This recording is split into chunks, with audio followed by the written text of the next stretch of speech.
Bonjour à tous, alors on se retrouve aujourd'hui pour une nouvelle vidéo. Donc des petites nouvelles vite fait avant de commencer la vidéo. Donc voilà, j'ai pas pu avancer du tout quasiment du mois d'août sur les projets mob. Donc là j'essaye un petit peu entre deux, mais vraiment un petit peu de rattaquer. Parce que bon, le temps qu'il fait encore beau, je voudrais essayer de faire la peinture avant la fin de la saison, là, parce que comme je fais ma peinture dehors, voilà. Donc on va voir, je suis pas sûr de pouvoir y arriver, étant donné ma vie personnelle très mouvementée en ce moment. Voilà. Donc là, revenons au sujet de la vidéo. Donc ça va être d'essayer de débloquer les deux fourreaux de fourche. Donc je ne dis pas que je vais y arriver, mais je pense pouvoir y arriver quand même. Je suis persévérant. Donc pour commencer déjà, j'ai tout désossé la fourche, hein. C'est une fourche que j'ai rachetée d'occasion mais complète. Donc les bâtons ne sont pas pliés, j'ai vérifié. Les fourreaux, tout ça, sont en très bon état. Alors pour la petite info, pourquoi j'ai racheté cette fourche? C'est parce que les fourreaux de ma fourche sur la Sandro Chrono sont complètement HS dans la partie inférieure. Vous le verrez dans la prochaine vidéo de la Sandro Chrono. J'en reparlerai un peu plus longuement dans la vidéo de la Sandro Chrono, puisque là actuellement c'est une vidéo pour débloquer les fourreaux.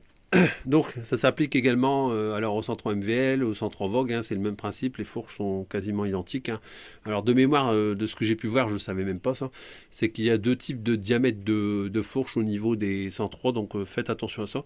Donc moi pour être sûr, j'ai repris une fourche c'est une fourche de 103 MVL, qui date des années 82, 83, qui part par là, et qui doit être du même diamètre que ma fourche ici là de la 103 chrono. Donc là, pour commencer, j'ai tout dépoilé. Alors, j'essaie d'aller vite pour pas m'égarer.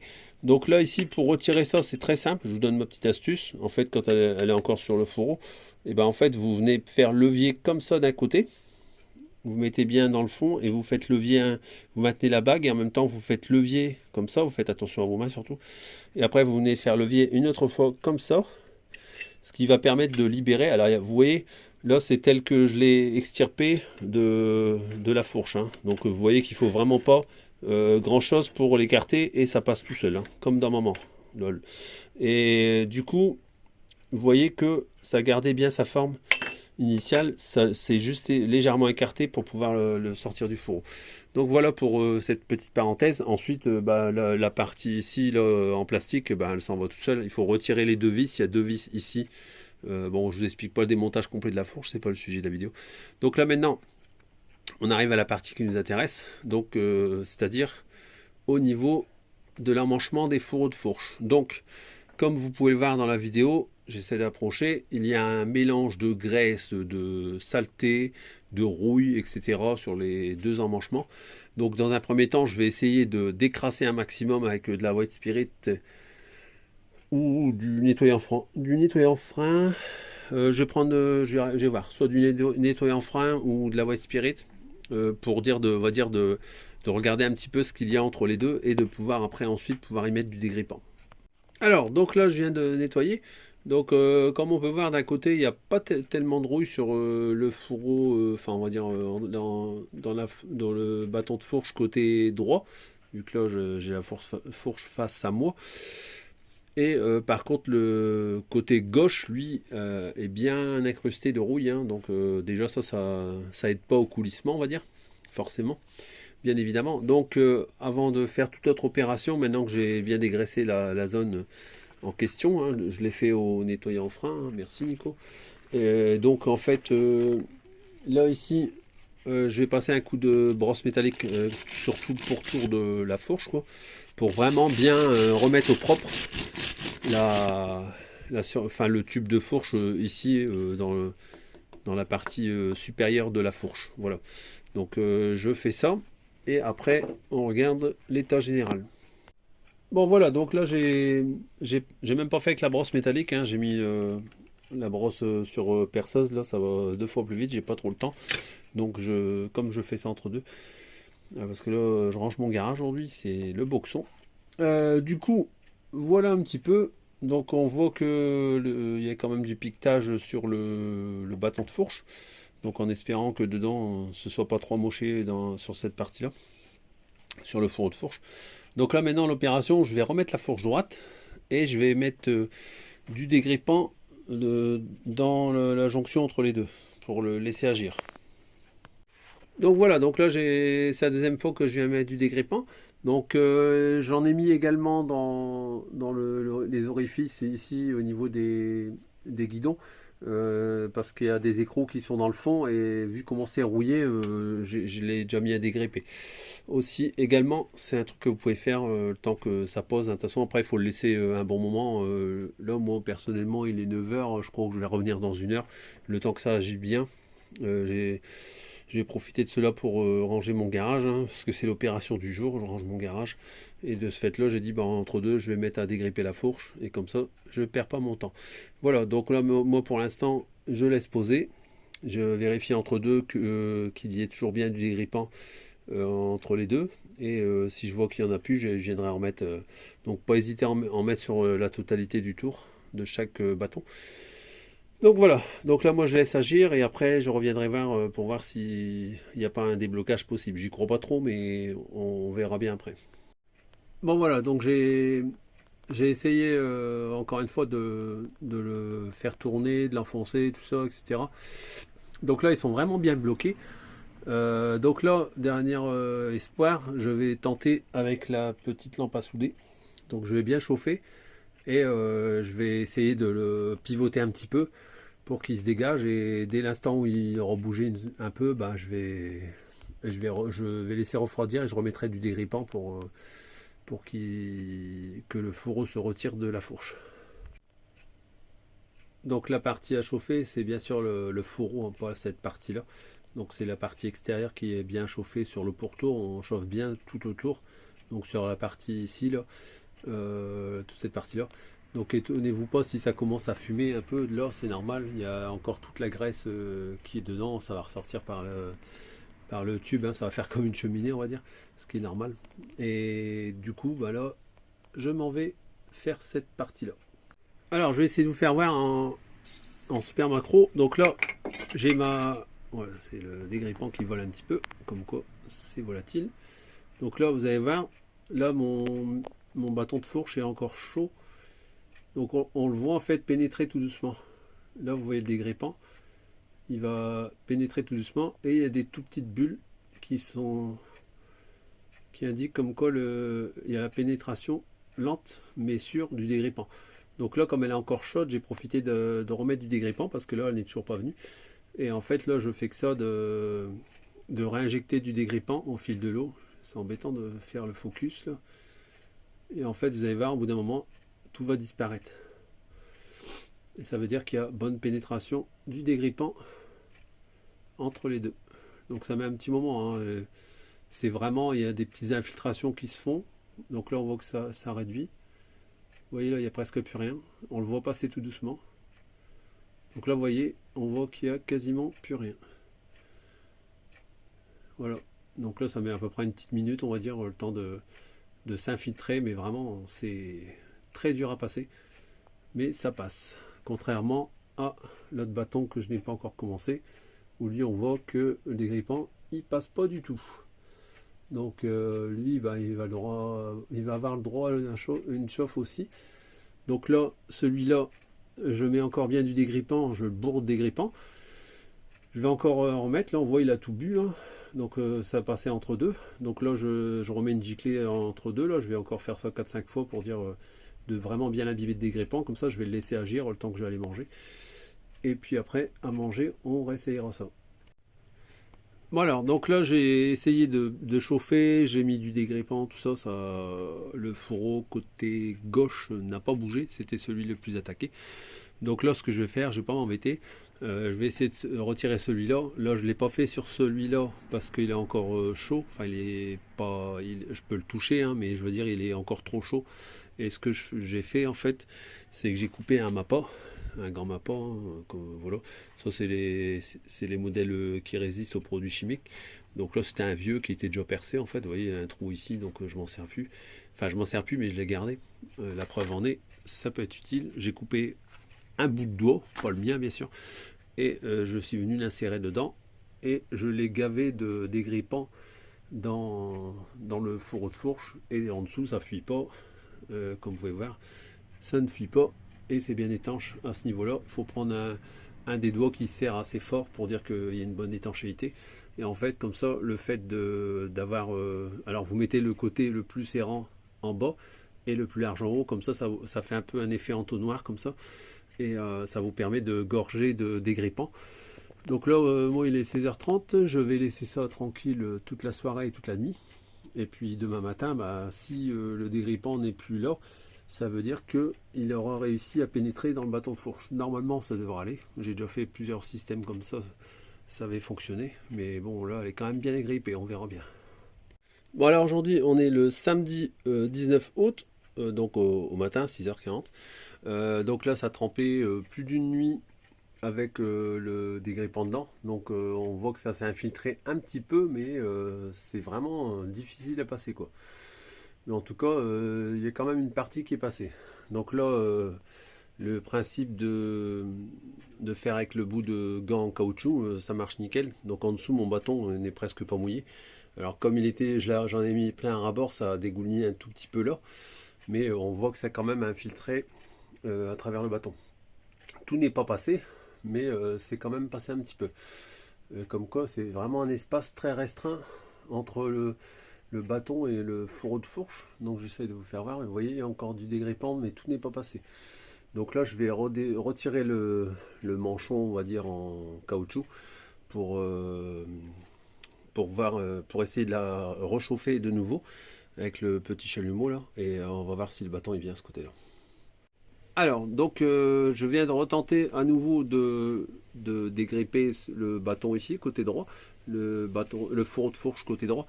Donc, rien n'y fait, il reste toujours bloqué. Pourtant, celui-là était bien moins rouillé que celui côté gauche où j'avais déjà chauffé. Donc, lui, j'ai toujours pas réussi à l'avoir, hein, je vais m'en occuper après. Donc là, ce que j'ai fait, c'est que je l'ai retiré de l'étau. Et j'ai mis un bout de bois au sol et j'ai tapé le fourreau sur le bout de bois en tenant la fourche comme ça pour donner des impacts et essayer de le débloquer. Mais rien n'y a fait. Donc bon, je me dis qu'avec les vibrations plus le peu de dégrippant qu'il y a eu dedans, ça a peut-être aidé un petit peu quand même à commencer à dégripper l'intérieur. Parce qu'il ne faut pas oublier, c'est qu'en fait, il faut qu'il y ait du dégrippant qui va jusqu'ici à peu près. Jusqu'en bas de la fourche parce que c'est à peu près là, la fourche elle arrive à peu près jusqu'ici dans le fourreau. Et donc si le dégrippant n'arrive pas à pénétrer jusque là, on n'arrivera jamais à le dégripper, ça c'est sûr. Donc là maintenant, ce que je vais faire, c'est que celui-là, vu que j'ai tapé une paire de fois au sol et qui est un peu moins grippé, je vais essayer d'avoir celui-là en premier. Donc je vais réchauffer de nouveau du haut jusqu'en bas le fourreau côté droit et je vais essayer de l'avoir. Donc après ce que je vais faire, c'est que je vais mettre un bout de bois ici et je vais taper sur le haut de fourche pour dire de donner des impacts pour essayer de le déverrouiller, enfin de le dégripper. Bon bah voilà, donc là bâton droit dégrippé. Donc là, alors surtout ne faites pas ça quand c'est complètement grippé, parce que là c'est que le point de soudure qui tient ici qui va permettre, on va dire, de tenir l'ensemble. Donc si vous faites ça et que c'est grippé, c'est pas la peine, vous allez casser votre point de soudure ici. Donc surtout, ça vous pouvez le faire après que vous voyez que c'est dégrippé et vous le machinez une bonne paire de fois dedans, comme moi j'ai fait juste avant de refaire ce bout de vidéo. Et donc oui, également, donc par contre vous pouvez c'est taper comme ça, droit avec un bout de bois. Moi j'ai tapé comme ça ici, pour quand j'ai vu qu'elle a commencé à s'enfoncer, quand j'ai tapé au-dessus avec le bout de bois comme ça, j'ai tapé une bonne paire de fois après que c'était vraiment bien chaud. Et donc en fait, vous voyez, ça fume encore tellement que ça reste chaud longtemps. Là, j'ai arrêté le chalumeau, enfin j'ai arrêté la petite lampe à gaz il y a quoi, il y a 5-10 minutes déjà, et vous voyez, ça fume encore. Hein. Donc là, le temps que c'était encore chaud et que j'ai vu que ça commençait à se dégripper, j'ai pas hésité, j'ai bourré plein de dégrippants. Je l'ai machiné une paire de fois pour que le dégrippant pénètre bien, le temps que c'est encore chaud.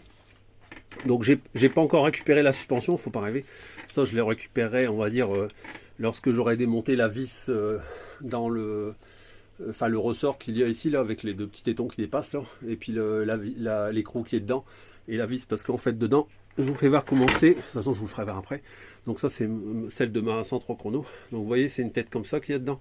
Et il faut aller retirer l'écrou qu'il y a ici là en bout de tige. Et après, vous avez le ressort. Et après, c'est le fourreau de fourche. Voilà. Donc là, c'est pour ça que je savais jusqu'à quel niveau il fallait chauffer, puisque j'avais regardé sur ma fourche de 103 chrono. Voilà, qui est la même chose qu'une MVL, hein, bien sûr. Donc là, voilà, ici, ça c'est débloqué. Je l'ai bien chargé en dégrippant. Vous voyez à la main, j'arrive à le ressortir en levant. J'arrive à sortir et à rentrer, mais bon, j'arrive pas à avoir la suspension. parce qu'il y a tellement de merde dedans. De toute façon, vous allez voir quand je sors à la main, vous voyez, il y a plein de bazar, c'est dégueulasse. C'est de la graisse colmatée avec de la poussière, tout ça. Donc là, donc le bâton n'est pas abîmé, je précise, hein, il est juste noirci parce que c'est la peinture qui a chauffé un petit peu, vu que j'ai vraiment bien chauffé. Donc le côté le moins abîmé, il est venu. Donc lui, c'est le plus abîmé, le côté gauche que j'avais déjà commencé hier. Donc je vais retenter l'opération sur le deuxième bâton. Donc lui, il est venu. Donc c'est bon, lui j'y touche plus. Je vais encore lui mettre une dose de dégrippant pour que ça pénètre bien. Et lui je vais faire un truc, je vais remettre ma petite chaussette là que j'avais mis pour voir si le dégrippant il coule bien dedans ou pas. Parce qu'avec tout ce que je lui ai déjà fait hier, pour voir s'il y a une bonne pénétration du dégrippant pour commencer. Et si je vois qu'il y a une bonne pénétration, je vais bien charger en dégrippant. Et ensuite, ce que je ferai, c'est que je rechaufferai un bon coup comme j'ai fait avec celui-là. Et puis on verra ce que ça donne. Alors pour finir, je vais démonter quand même le bâton que je viens de chauffer. Je vais quand même démonter le fourreau tout de suite pour éviter qu'il se rebloque. Donc là, vous voyez, j'arrive à peu près à vous faire voir bien correctement dedans le genre de ressort qu'il y a dedans. Je vais le retirer. Donc moi souvent je mets un bout de fil métallique dedans ou vous prenez un vieux câble de vélo ou un truc comme ça et vous l'insérez d'un côté et vous le déclipsez en le tirant dessus. Je vais essayer de vous faire voir comment je fais. Alors en fait je viens de retrouver mon petit système que j'avais fait. Donc j'avais pris un cintre, en fait un cintre métallique qu'on met les manteaux dessus, les t-shirts, ce que vous voulez là, pour mettre dans les garde-robes.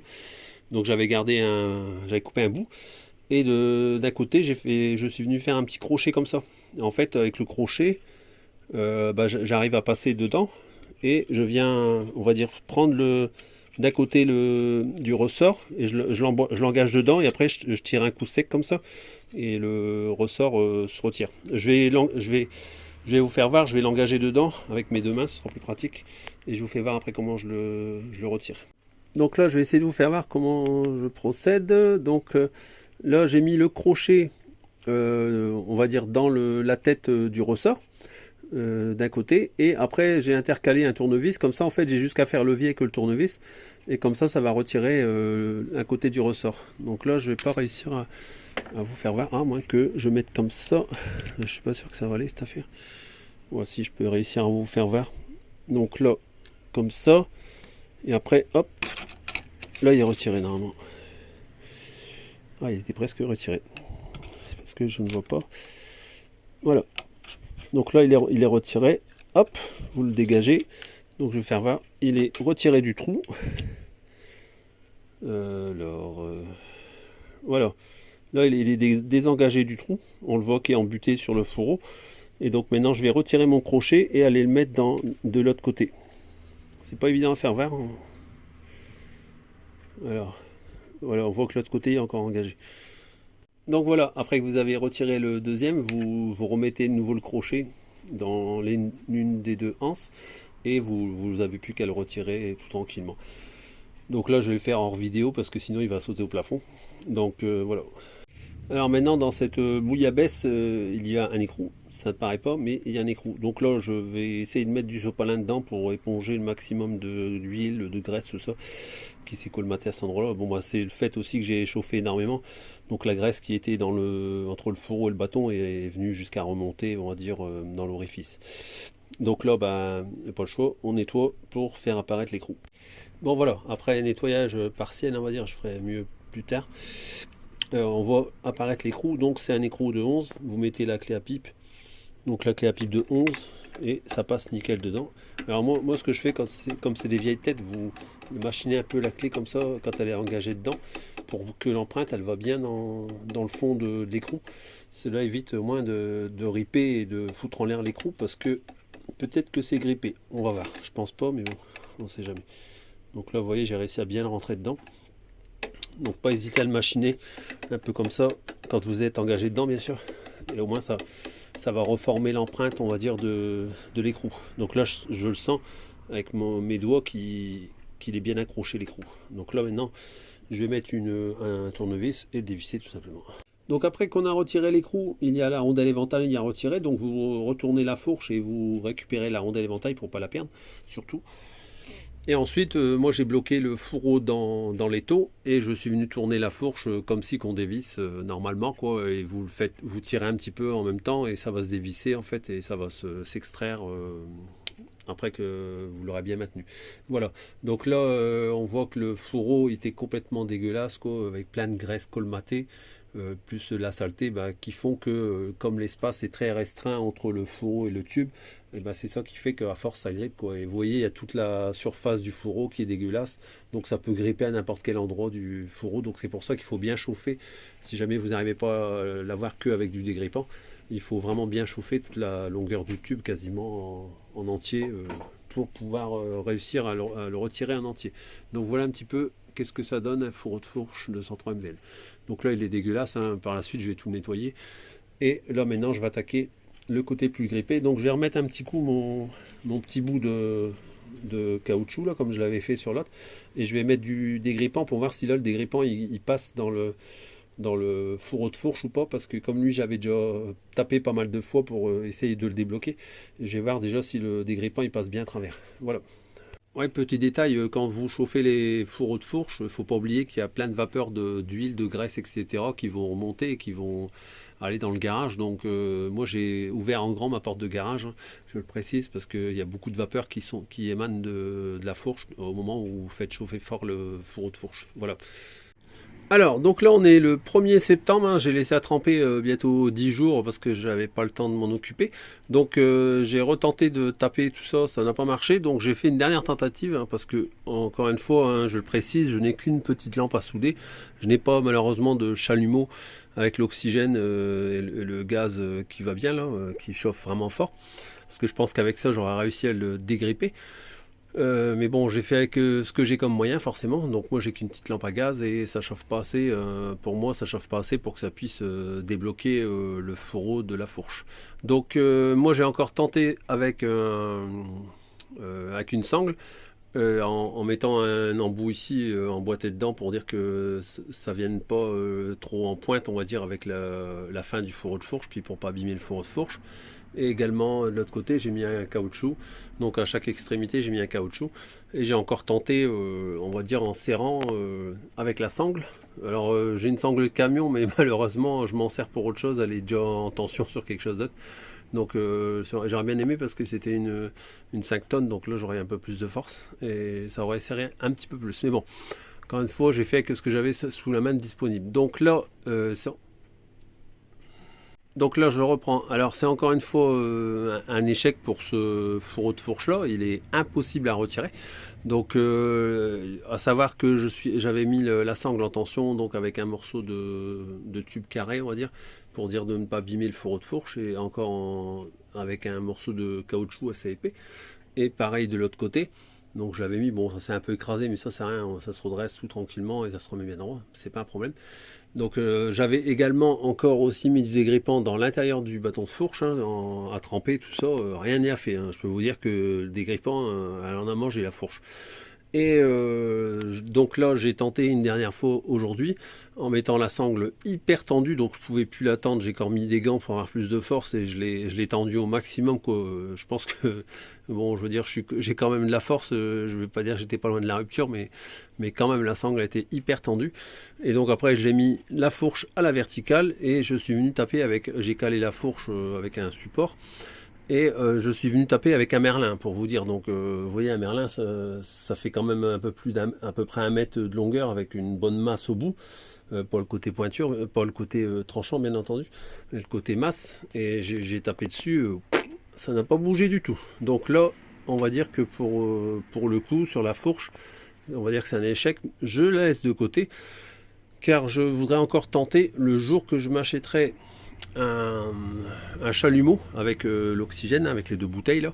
J'essaierai de le débloquer avec ça quoi. Ce sera le dernier essai que je ferai avec cette fourche, tout en sachant que là elle est encore bien imbibée de dégrippant, donc je veux dire ça restera trempé jusqu'au moment où j'aurai mon chalumeau, mais c'est pas pour maintenant. Voilà, donc puis en plus on va dire comme vous avez peut-être vu dans ma vidéo juste avant, hein, dans la chronologie des vidéos, j'ai parlé que j'avais acheté une nouvelle fourche. Donc là, je vais pouvoir récupérer le logement à billes qui est sur cette fourche-là, puisque sur une nouvelle, c'est pas livré avec. Donc voilà. Donc c'est un demi-échec, mais bon, voilà. Au moins, j'aurais tenté. C'est la première fois que j'ai essayé d'en débloquer une fort grippée comme celle-ci. L'autre, elle était quand même bien grippée, mais j'ai réussi à l'avoir.